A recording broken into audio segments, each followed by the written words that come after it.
안녕하세요. 저는 대구에 살고 있는 30대 후반의 미혼 여성입니다.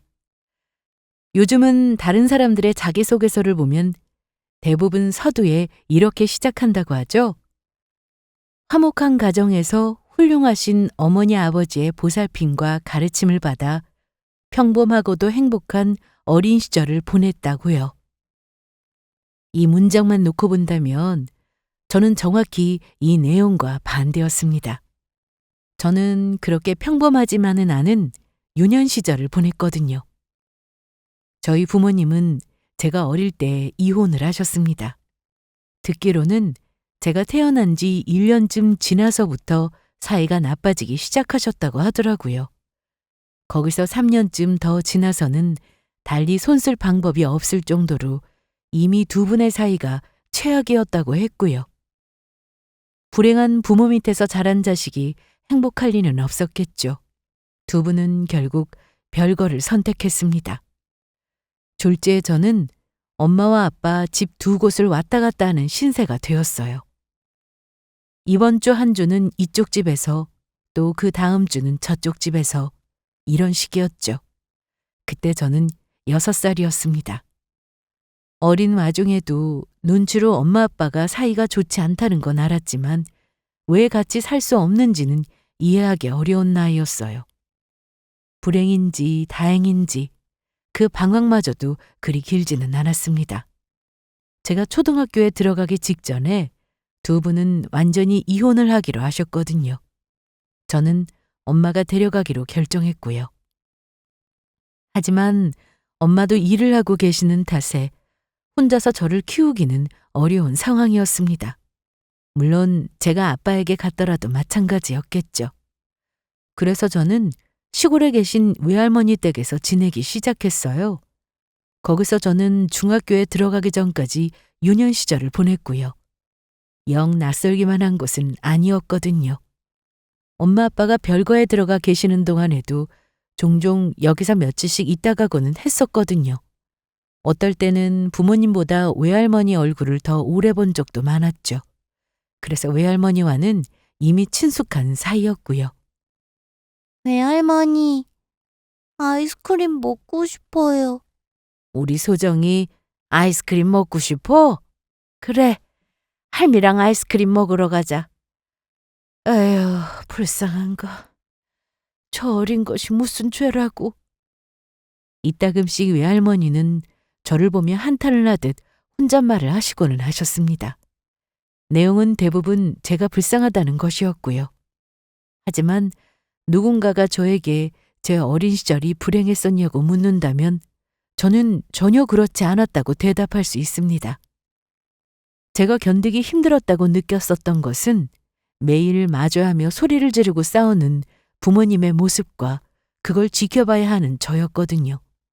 때문에 차라리 이혼을 하고 나서 두 분이 싸우는 모습을 아예 보지 않게 되고 나니 오히려 마음이 편안해졌습니다.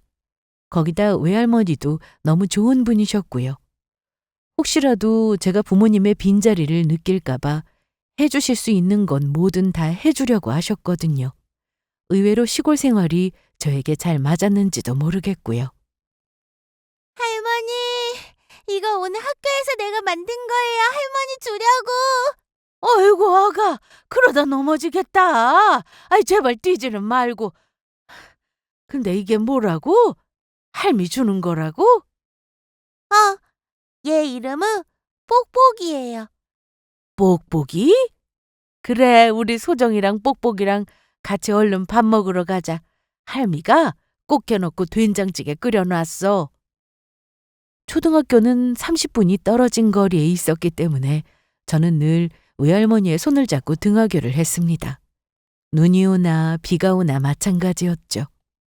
돌아오는 길에는 읍내에 딱 하나 있는 문방구에 들러서 새로 나온 학용품을 구경하는 게 저의 낙이었습니다. 매번은 아니어도 2번에 1번 정도는 외할머니가 제가 좋아하는 걸 사주셨고요. 그걸 품에 안고 신나서 집에 돌아오면 곧 점심시간이었죠. 외할머니가 텃밭에서 따온 상추랑 된장찌개랑 생선구이랑 한가득 밥을 먹고는 앞마당 평상에 누워 날아다니는 잠자리를 구경하며 낮잠에 들고는 했습니다. 외할머니 집에는 커다란 TV도 도시에 사는 친구들 집에 집집마다 있다는 컴퓨터도 없었어요.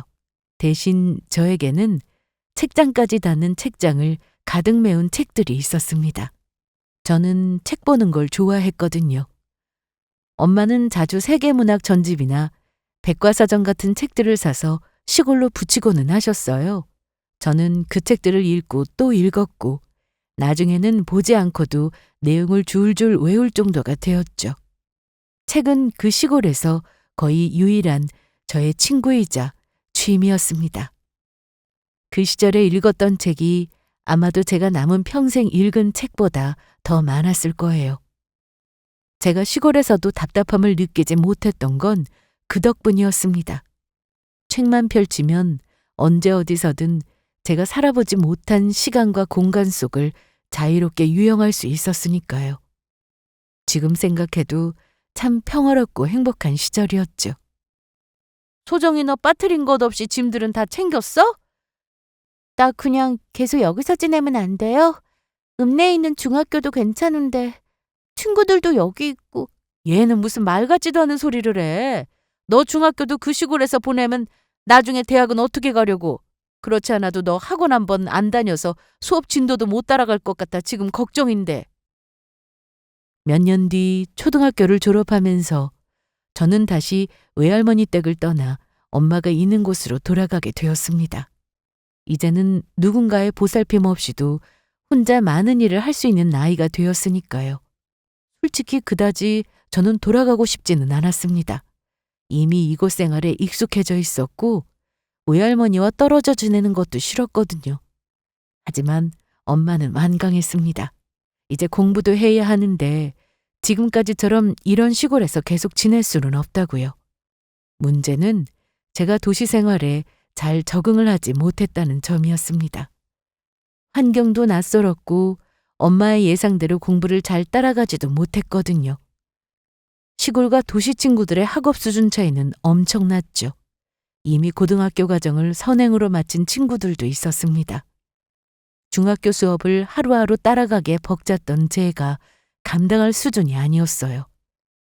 엄마의 상화에 못 이겨 학원도 다녀봤고 과외도 해봤지만 저는 점점 공부에 흥미를 잃어갔습니다. 대신에 수업 시간이나 독서실에서 몰래 읽는 소설책만이 제 유일한 낙이 되었어요. 고등학교에 올라가서도 사정은 마찬가지였습니다.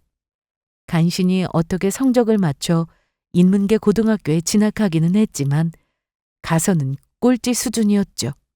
딱 국어 과목과 문학 과목을 제외하고는요. 그나마 다행히도 저에게 한 가지 특기는 있었습니다. 그건 제가 글 쓰는데 소질이 있다는 것이었어요. 엄마, 저 오늘 상 받았어요. 상 받았다고? 무슨 상인데? 백일장 나간 거요. 아휴, 그럼 그렇지. 혹시나 하는 기대감에 반색하시던 엄마는 그럴 줄 알았다는 듯 곧 실망스러운 얼굴을 하셨습니다. 제가 받은 유일한 상은 글짓기 상이었어요. 교내상은 제가 다 휩쓸었고 학교 대표로 나간 적도 많았죠.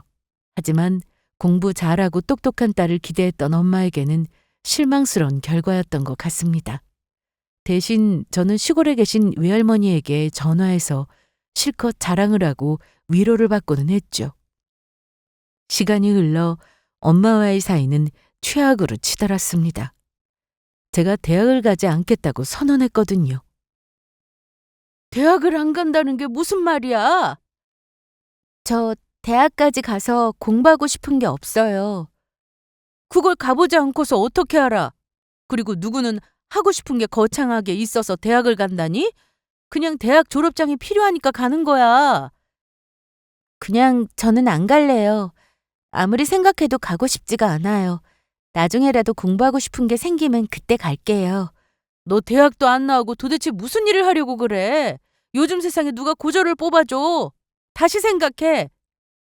사실은 준비하고 있는 게 있기는 했습니다. 그건 소설 공모전이었어요.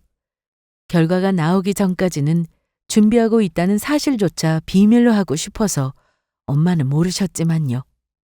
자세한 내용을 설명하기도 힘들어서 저는 그냥 저를 믿어달라는 말씀만 드릴 수밖에 없었습니다. 당연히 엄마는 저를 믿지 않으셨고요. 제 마음대로 할 거면 용돈을 끊을 테니 알아서 살라고 하시더라고요. 저는 결국 고등학교를 졸업한 그날부터 아르바이트를 시작했습니다. 편의점, 영화관, 패스트푸드점, 전단지 돌리기 등등 해보지 않은 일이 없을 정도였어요.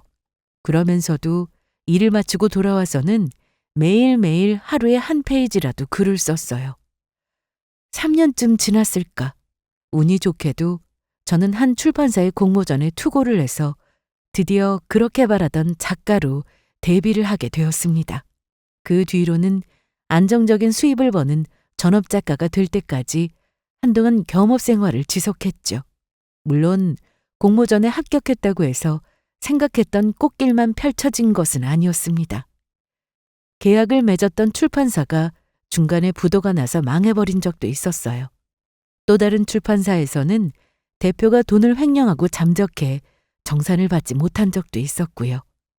어쨌든 그런 부침의 과정에서도 저는 글을 쓰는 일을 포기하지 않았고 나중에는 그래도 제 한 몸 챙기는 일은 가능할 정도가 되었습니다. 그때쯤 되어서는 엄마와의 사이도 어느 정도 회복되었고요. 몇 년 뒤 저는 엄마 집에서 따로 독립을 해서 작업실 겸 자취방을 구해 그곳에서 생활을 하기 시작했습니다. 그 뒤로는 매일같이 글을 쓰고 또 책을 읽고 또다시 글을 쓰는 일의 반복이었어요.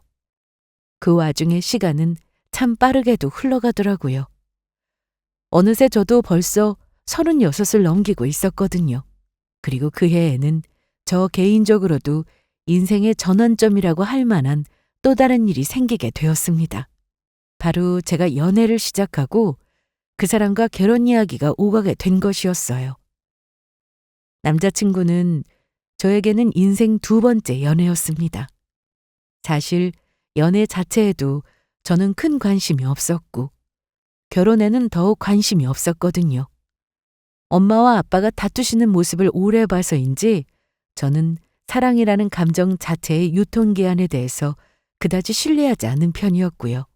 그래서 연애 자체에는 시큰둥한 편이었어요. 그러다가 출판사 관계자와 미팅을 하러 가던 날 우연히 한 모퉁이에서 남자친구와 세게 부딪혔고 떨어진 물건들을 주워주며 몇 마디 말을 나눈 게 저희의 첫 만남이었습니다. 그때 남자친구는 저에게 첫눈에 반했다고 하더라고요. 아무래도 그날 첫눈에 반한 것 같아요. 네? 저 그날 씻지도 않았었는데 도대체 어디를 보고 반했다는 거예요? 와, 그랬었구나. 씻지도 않고 외출하는 그 털털함에 반했습니다. 아무튼 일단 친구로 시작하는 것도 좋으니까 제가 커피라도 사드릴 기회를 주시죠.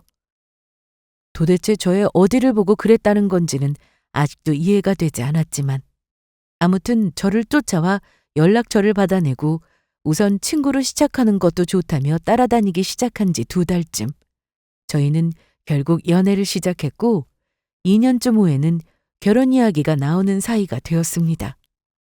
남자친구와의 연애는 아무런 문제가 없었어요. 저희는 제가 생각했던 것보다도 훨씬 더 잘 맞았거든요. 휴일에 시간을 보내는 취미라든지 아니면 성격이라든지 하다못해 맵고 짠 걸 좋아하는 음식 취향과 습하고 추운 걸 싫어하는 날씨 취향까지도요.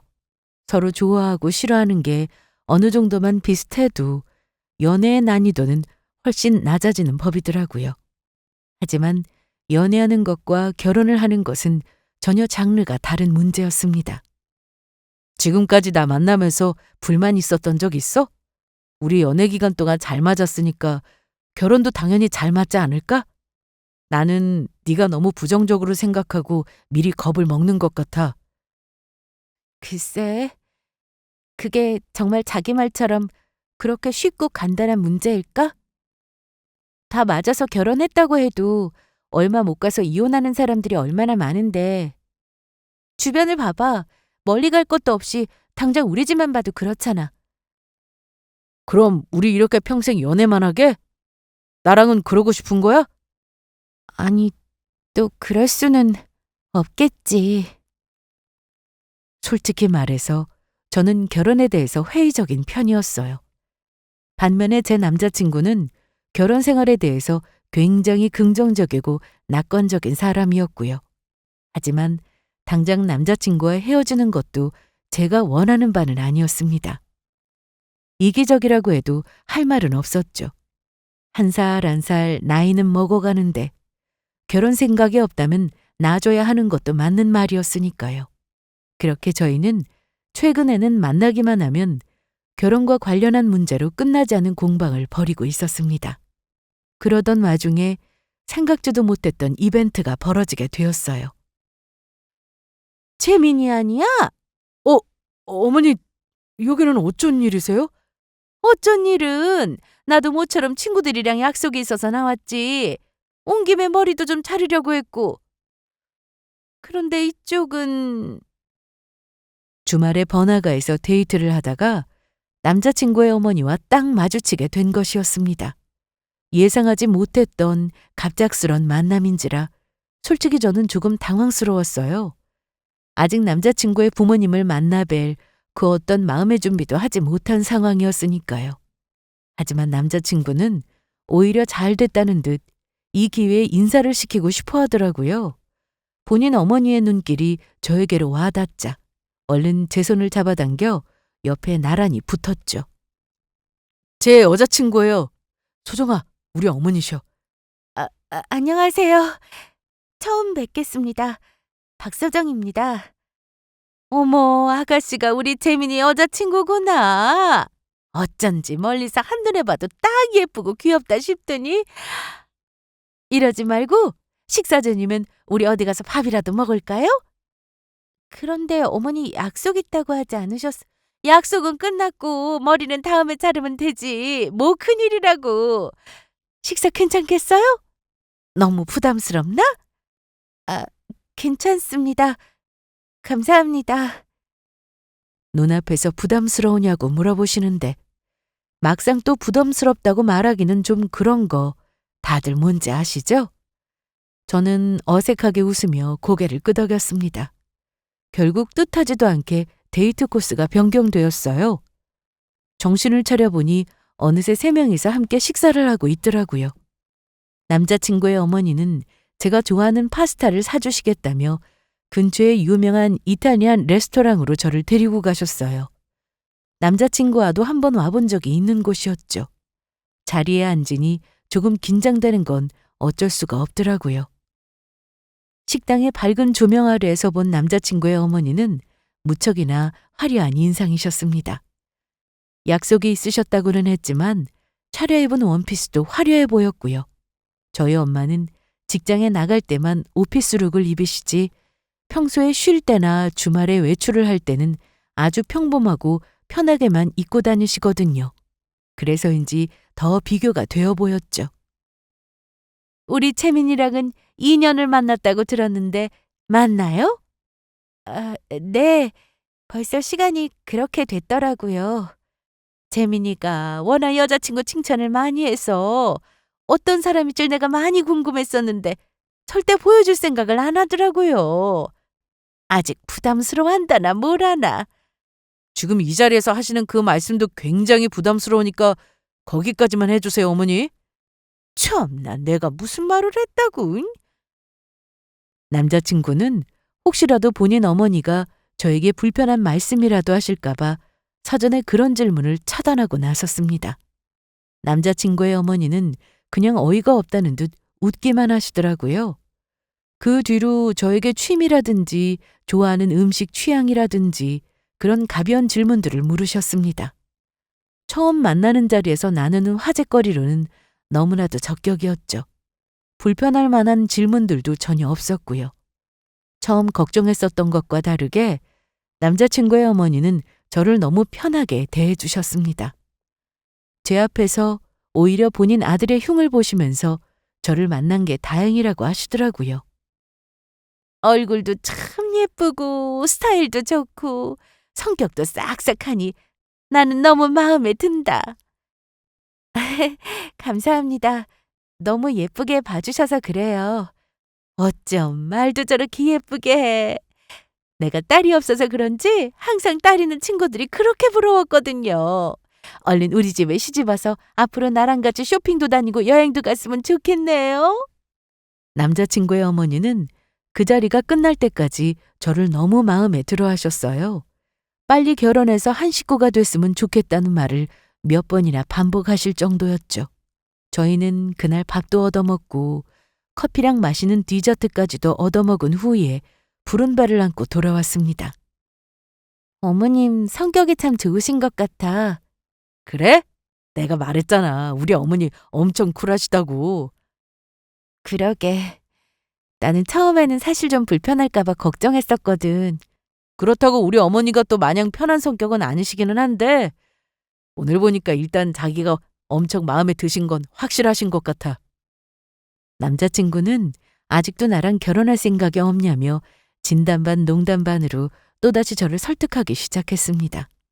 오늘의 만남만 봐도 적어도 10월 뒤는 없을 것 같지 않냐고 하면서요. 솔직히 말해서 그날 만남만 놓고 본다면 저에게는 긍정적인 요소가 되기는 했습니다. 그 뒤로도 저희는 많은 이야기를 나누었고 오랜 고민 끝에 결국 결혼을 하기로 결심을 하게 되었습니다.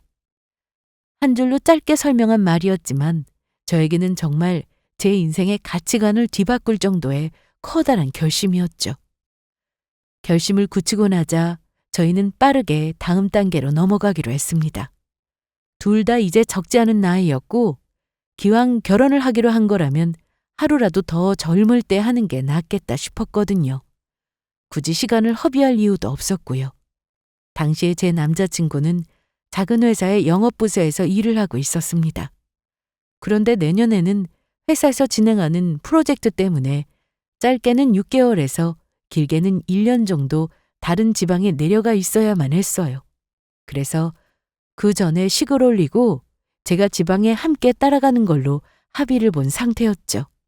저야 노트북만 있다면 어디서 일을 하든 크게 상관은 없었으니까요. 작가라는 직업의 몇 가지 장점 중 하나였죠. 남자친구와 저는 저희 집에 먼저 인사를 드렸습니다. 일단 저희 아버지는 출장을 가신 상태라서 저희 엄마만 따로 먼저 만나 뵈었었죠. 예상대로 엄마는 제가 결혼을 한다는 사실 자체를 다행스럽게 생각하시더라고요.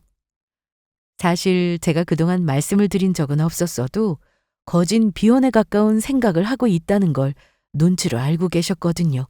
아마도 당신들의 결혼 생활 탓인가 보다 하고 나름 걱정도 하고 계셨을 거고요. 별탈 없이 저희 집에 인사를 마치고 저희는 그 다음 주에 예비 시댁으로 향했습니다. 예비 시어머니가 좋아하신다는 딸기 케이크와 꽃다발을 준비해서요. 어서 와요. 우리 이게 얼마만인지? 안녕하셨어요. 3달 만에 다시 뵙는 것 같아요, 어머님. 어머, 벌써 시간이 그렇게나 됐어? 하여간 세월이 빠르다니까. 일전에 길에서 우연히 예비 시어머니를 만나 뵌 이후로 오늘이 2번째 만남이었죠. 저희가 온다는 소식에 예비 시어머니는 미리 식사 준비를 해놓으셨더라고요. 불고기에 잡채에 찌개에 생선구이까지 준비되어 있었죠. 와, 우리 어머니 간만에 음식 솜씨 좀 제대로 발휘하신 것 같은데? 불고기 좋아한다고 해서 했는데 입맛에 맞으려나 모르겠네요.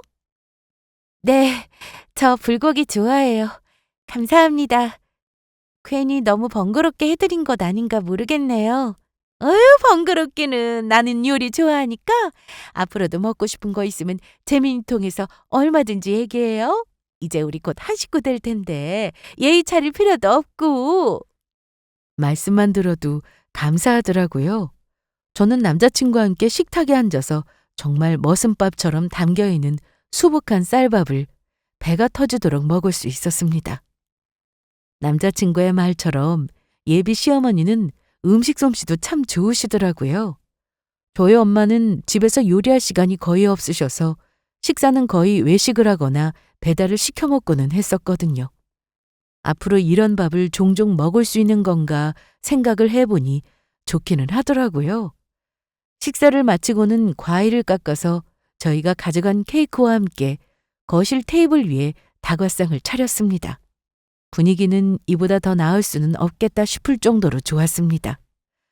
갑자기 문득 예비 시어머니가 질문을 꺼내기 직전까지는요. 참! 그런데 계속 대구에 살았어요? 대학도 대구에서 나왔고? 어릴 때 시골 외할머니 댁에서 자랐다는 얘기는 들었는데. 그 순간 남자친구의 안색이 조금 흐려지더라고요. 저 역시도 약간 당황스러웠던 것은 마찬가지였습니다. 저는 제 학벌처럼 기본적인 신상에 대해서는 남자친구가 이미 말씀을 다 드렸을 줄로만 알았거든요. 하지만 분위기를 보아하니 전혀 모르고 계신 것 같았고요. 질문을 들은 이상 어쨌거나 답변을 드려야 했죠. 네, 중학교 때부터는 계속 대구에서 살았습니다. 그리고 저는 대학은 나오지 않았고요. 고등학교만 졸업했습니다. 아, 안 나왔다고요? 대학을? 그럼 고졸이라는 말이에요? 네, 맞습니다. 제 말에 예비 시어머니는 큰 충격이라도 받으신 것처럼 경악한 얼굴을 하셨어요. 저는 그 얼굴이 시시각각 새하얗게 질려가는 모습을 눈앞에서 지켜보고 있었고요. 그러면 무슨 사정이라도 있었던 건가? 아니요. 특별한 사정이라기보다는 그냥 공부를 잘 못해서요. 딱히 대학까지 가서 더 하고 싶은 공부도 없었고요. 그냥 바로 일을 하고 싶어서 대학은 가지 않기로 결정했습니다. 아니, 아무리 그래도 어떻게 대학을 안 가? 요즘 같은 세상에? 예비 시어머니가 너무 경악에 찬 반응을 보이는 바람에 그전까지 더없이 좋던 분위기는 순식간에 가라앉기 시작했습니다. 그러자 눈치를 보던 남자친구가 분위기를 환기시키기 위해 말을 거들었어요. 대학 안 갈 수도 있죠, 뭐. 요즘 안 가는 사람도 꽤 있어요, 어머니. 꽤 있기는 뭐가 꽤나 있어. 나는 생전 처음 듣는 이야기다. 우리 집안에 고졸이 있어? 너희 친척들 중에 대학 못 나온 사람 있느냐고. 아니, 제 친구들 중에는 꽤 있다니까요. 허! 나 원참 기가 막혀서. 예비 시어머니는 못 들을 걸 들었다는 듯 천장을 바라봤다가 창밖을 바라봤다가 하시면서 계속해서 헛웃음을 지으셨습니다. 그 자리에서 저는 뭐라고 할 말이 없더라고요.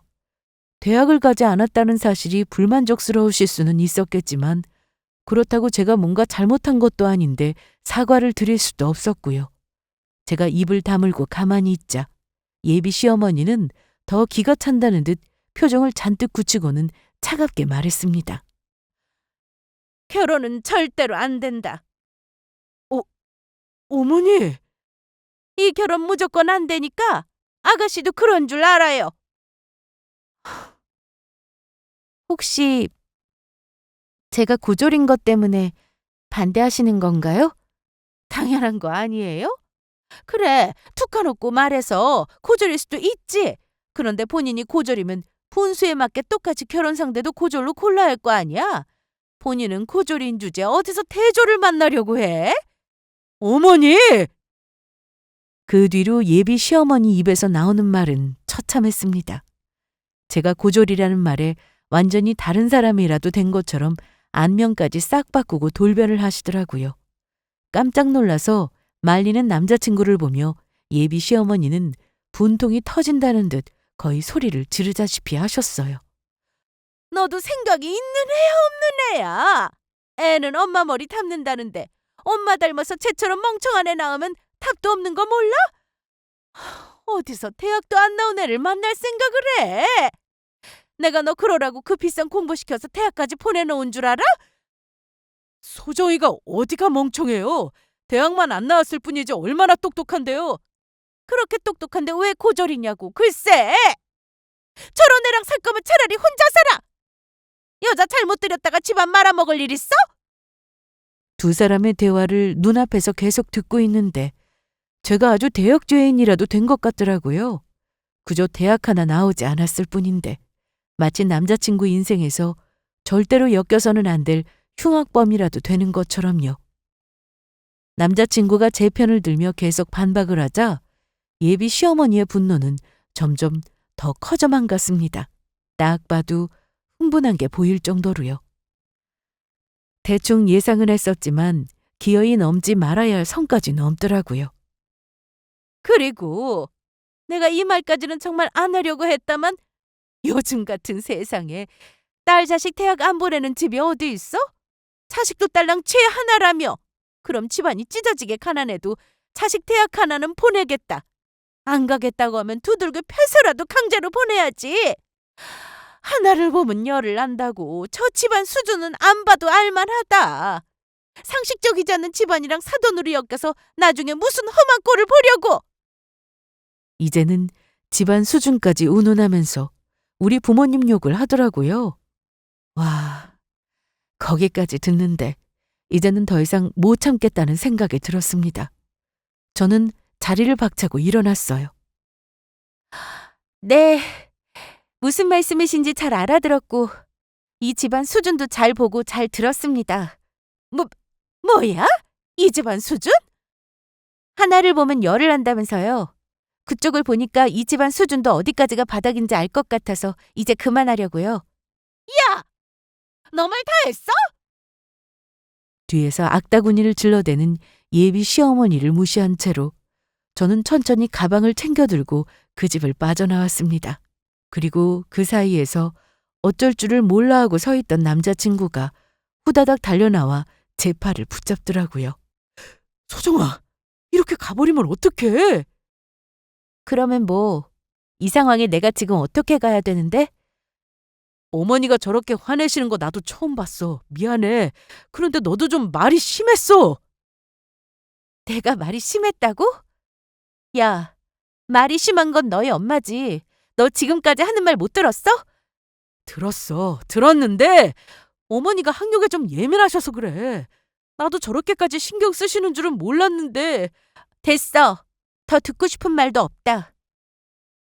저는 진절머리가 난 나머지 그 인간을 뿌리치고 택시를 잡아 타고 제 자취방으로 돌아왔습니다. 그날 밤에 남자친구에게서 전화가 오더라고요. 그러고는 한다는 말이 참 가관이었죠. 내가 생각해봤는데 소정아, 너 지금이라도 대학 가보는 건 어때? 어? 너한테도 나쁜 일은 아니잖아. 국문과나 문창과 같은 데 들어가서 너 좋아하는 글 쓰는 공부 같은 거 해도 되고. 눈이 뒤집어진다는 게 아마 이럴 때 쓰는 말이겠죠?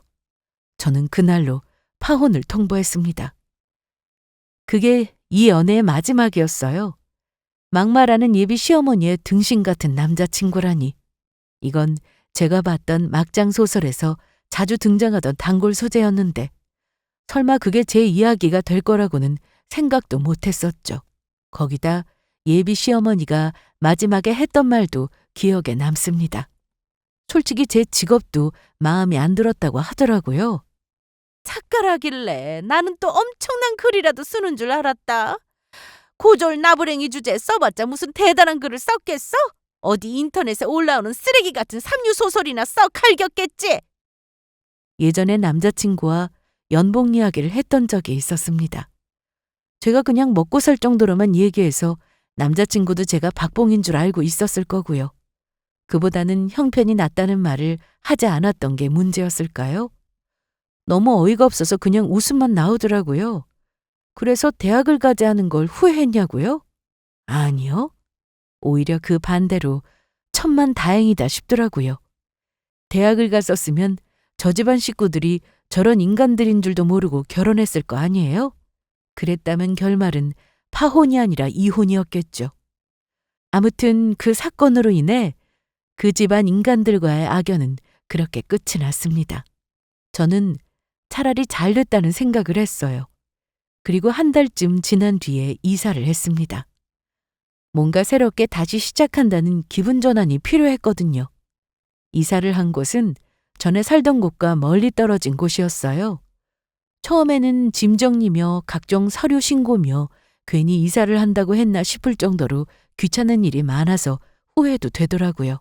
그런데 한 달여에 걸쳐서 이삿짐을 모두 정리하고 나니 어수선했던 제 마음도 차분히 정리되는 느낌이었습니다.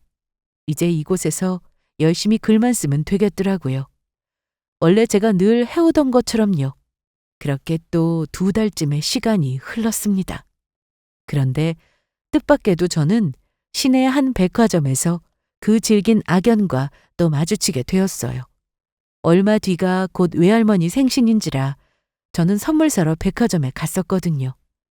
쇼핑을 마치고 커피를 마시고 싶어서 위층 식당가에 있는 한 카페로 향했었죠. 그런데 하필 그 카페에서 마주친 게 바로 전 예비 시어머니였습니다. 커피를 사서 자리에 앉았는데 반대편 좌석에 앉아있던 예비 시어머니와 정면으로 눈이 마주치게 된 거죠. 전 재수 온 붙었다는 생각에 그냥 밖으로 나가버리려고 자리에서 일어났습니다. 그런데 굳이 나가려는 저를 불러세워서 말을 걸더라고요. 예, 너 아직도 정신 못 차렸니? 정신을 못 차리다뇨? 네가 아무리 날 따라다녀도 우리 아들이랑 결혼은 절대로 안 된다고 했지? 미치겠네 진짜. 제가 무슨 본인 따라다녔다고 착각하는 것 같더라고요. 착각이 아니라면 일부러 헛소리를 하는 것일 테고요. 어느 쪽이든 어이가 없기는 마찬가지였습니다. 제가 기가 막혀서 웃고 있자 예비 시어머니는 의기양양한 얼굴로 누구냐고 묻는 본인 친구들을 돌아보며 말을 했습니다. 아유, 누구긴. 우리 채민이 따라다니는 애. 내가 그렇게 결혼은 안 된다고 했는데 아직도 정신 못 차리고 저렇게 매달린다? 어떡하니 정말. 재민이 여자친구야? 여자친구는 무슨. 뭔 대학도 안 나온 기집애가 결혼을 하겠다고. 하도 우리 아들 좋다고 매달리길래 불쌍해서 결혼 허락해줄까 싶기도 했는데 아우, 도저히 안 되겠더라. 아무리 그래도 어느 정도 급이 맞아야 결혼을 시킬 거 아니야. 이건 뭐. 어머, 그랬어?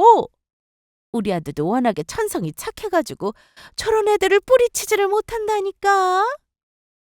그때 아까부터 고개를 갸웃거리며 자꾸 제 얼굴을 살피던 어떤 아주머니가 기겁을 하며 저를 부르더라고요.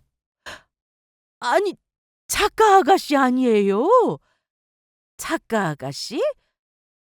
너가 얘를 어떻게 알아? 맞네. 우리 아파트에 새로 이사 온 아가씨 아니야. 작가 아가씨라는 말에 저도 고개를 돌리고 그 아주머니 얼굴을 제대로 확인했습니다. 그제서야 누군지 알겠더라고요.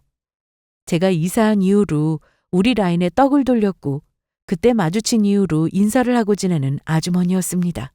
말하자면 저희 아파트 이웃분이었던 거죠. 그런데 하필이면 이런 곳에서 이렇게 마주치다니. 뭐가 됐든 저는 활짝 웃으며 인사를 건넸습니다. 저와 화기애애하게 인사말을 나누는 친구를 보며 예비 시어머니 얼굴은 일그러지기 시작했어요. 아니, 이게 대체 무슨 말이야? 진짜야? 진짜라니까. 우리 위층 옆집 사는 아가씨야. 거기 새로 이사 와서 혼자 산다고 떡도 돌렸는데 네가 어떻게 그 아파트로 이사를 가? 거기가 얼마짜리 아파트인데? 예비 시어머니는 떡 벌린 입을 다물지를 못하고 있었습니다. 이 사실을 도저히 믿을 수가 없다는 얼굴이었어요. 그럴 만도 했죠. 제가 새로 이사하고 친구분이 산다는 그 아파트는 이 동네에서도 소문이 날 정도로 비싼 신축 아파트였거든요. 남자친구를 만날 때 살았던 곳은 물론 전혀 다른 상황이었습니다. 제가 처음으로 독립을 해서 얻었던 아주 오래된 작업실 겸 자취방이었죠. 돈이 없어서가 아니라 그저 글을 쓰는 데는 익숙한 곳이 좋아서 살았던 곳이었습니다. 그곳에서 썼던 글들이 대박이 나는 바람에 좋은 기억도 많이 있었고요. 너 무슨 이상한 일이라도 하는 거 아니야? 불법적인 일 하는 거 아니냐고! 결국 내린 결론이 저것이었나 봅니다. 저는 대꾸할 가치를 느끼지 못해서 고개를 절레절레 내저었습니다. 다시금 이웃분께만 작별 인사를 드리고 커피를 테이크아웃 잔으로 바꿔서 그대로 들고 카페를 빠져나왔죠.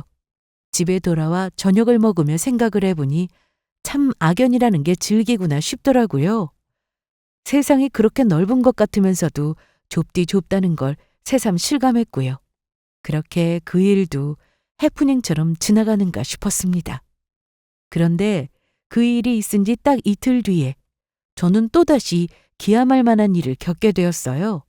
주말엔 누군가가 현관벨을 누르길래 저는 제가 시킨 음식 배달인가 싶어서 문을 열었거든요. 마침 딱 식사 시간이었어요. 그런데 와 있는 건 제가 시킨 초밥이 아니라 놀란 눈을 하고 있는 예비 시어머니였어요. 세상에, 설마 했는데 진짜로 여기에 살고 있네? 기가 막혔습니다. 제가 진짜 여기 사는지 확인하려고 남의 아파트까지 직접 찾아온 거였어요. 친구분이 위층 옆집 사는 아가씨라고 했으니 저희 집을 찾는 거야 어려운 일이 아니었을 테고요. 지금 그거 확인하려고 여기까지 왔다고요? 아니, 저기, 할 얘기가 있기도 하고, 좀 들어가도 될까? 무슨 할 얘기요? 나는 할 얘기 없으니까 가시죠. 잠깐만! 그럼 여기서 얘기해. 오래 안 걸리니까 내 말 좀 들어보라고. 저 시간 별로 없으니까 빨리 하세요. 그렇게 현관 앞에서 저는 팔짱을 낀 채로 제 머리와 상식, 염치로는 짐작할 수도 없었던 이야기를 듣기 시작했습니다. 내가 그날 우리 마주치고 나서 집에 가서 곰곰이 생각을 해보니까 너무 신뢰를 많이 한 것 같아서, 아니지, 아가씨가 그때 우리 집에 인사하러 왔을 때 내가 그때 그렇게 보내고 나서 사실 마음이 많이 안 좋았어요. 네? 내 본심은 그런 게 아니었는데 생각하지도 못했던 소리를 들으니까 순간 나도 모르게 욱하는 성질이 나와버렸지 뭐예요? 나도 참 이게 문제인 건 아는데 고치려고 해도 나이가 드니까 잘 안 고쳐지더라고. 아가씨한테 하면 안 되는 말을 너무 많이 한 것 같아서 얼마나 후회했는지 몰라요. 그러고 나서 예비 시어머니는 제 두 손까지 가져가며 본인 가슴팍에 꼭 붙들더니 진지한 목소리로 말했습니다. 혹시 내가 본의 아니게 상처 준 게 있다면 미안하다고 말하고 싶어서 찾아왔어요. 네, 사과는 받은 걸로 칠 테니까 이만 가세요. 그리고 우리 채민이랑도 다시 만나라고. 내가 그 말하러 온 거예요. 내가 결혼 허락, 아니지, 두 사람 결혼 적극적으로 찬성하고 있으니까. 저는 귀를 의심했습니다. 뜬금없이 찾아와서 한다는 소리가 제 결혼 허락이더라고요. 제가 뻥 차버린 바로 그 본인 아들이랑요. 처음에는 벙쪘다가 나중에는 이 상황이 너무 웃겨서 저는 되물을 수밖에 없었습니다. 무슨 말씀이시냐고요. 그랬더니 무슨 성당에 속죄라도 하러 온 사람처럼 제 손을 붙들고 간절하게 매달리기 시작하더라고요. 우리 아들 아직 좋아하잖아요. 결혼하려고 했던 인연이 어떻게 그렇게 쉽게 끊어지겠어. 그러니까 아가씨도 아직 혼자 살고 있는 거 아니에요? 도대체 무슨 착각을 하시는 건지 모르겠는데요. 첫째로 저는 아줌마들을 좋아하지 않고요. 둘째로 결혼할 생각이 다시 없어졌어요. 아줌마랑 아줌마 아들 덕분에요. 아니, 그래서 이 집에서 혼자 잘 먹고 잘 살 생각이니까 용건 끝났으면 이만 가주세요. 그리고 외부인 출입금지라는 경고문 못 보셨어요? 남의 집에 이렇게 마음대로 찾아오시면 안 되는 거 아시죠? 한 번만 더 찾아오면 경비 부를 테니까 참고하시고요. 저는 소리치며 매달리는 예비 시어머니를 쫓아내고 현관문을 닫았습니다. 어이가 없기도 하고 너무 웃기기도 해서 그냥 한동안 정신이 없더라고요. 그날 밤 저는 미련을 버리지 못하고 저에게 연락을 해온 전 남자친구 놈을 통해 사건의 전말을 알게 되었습니다. 그동안은 제가 필명을 쓰고 있어서 몰랐는데 제가 얼마 전에 모 방송사와 인터뷰를 한 걸 찾아보고 알게 되었다고요. 제 입으로 말하기는 좀 그렇지만 제가 사실은 지금은 대박이 난 웹소설 작가거든요. 제가 쓴 글을 원작으로 벌써 웹툰이나 드라마가 몇 번이나 제작이 된 상태였고요. 그저 그런 인기가 아니라 저는 차기 작가와 내 후년작까지 이미 계약이 마친 신분이었습니다. 그 덕택에 지금은 이 비싼 아파트로도 이사를 할 수 있었던 것이었고요. 어떡하지? 아무리 그래도 나는 대학 갈 생각이 없는데? 대학이 뭐라고. 그런 거 필요 없어. 어머니도 그런 거 신경 안 쓰신데 이제. 참, 돈이라는 게 뭔지. 저에게 본인 어머니 비위를 맞추기 위해 대학을 가면 안 되냐고 헛소리를 하던 전 남친은 이제는 제 비위를 맞추려고 안간힘을 쓰고 있었습니다. 저는 헛꿈 꾸지 말라는 말과 함께 그 전화를 끊었고 전 남친의 번호도 차단했어요. 어쩐지 이 집에 와서는 좋은 일만 생길 것 같더니 벌써 속 시원하고 후련하게 새 출발을 할 수 있을 것만 같은 기분이었습니다. 저는 곧바로 외할머니께 전화를 드렸어요. 이번 주말에는 제가 대구로 모시고 와서 맛있는 걸 대접해드리겠다고요. 하루 종일 함께 시간 보내다가 저희 집에서 며칠 주무시고 가시라고도 말씀드렸죠. 저는 아주 오랜만에 잠시 잊고 지냈었던 옛 행복을 되찾아보려고 합니다. 아마 앞으로는 평생 혼자 살 것 같고요. 들어주셔서 감사합니다.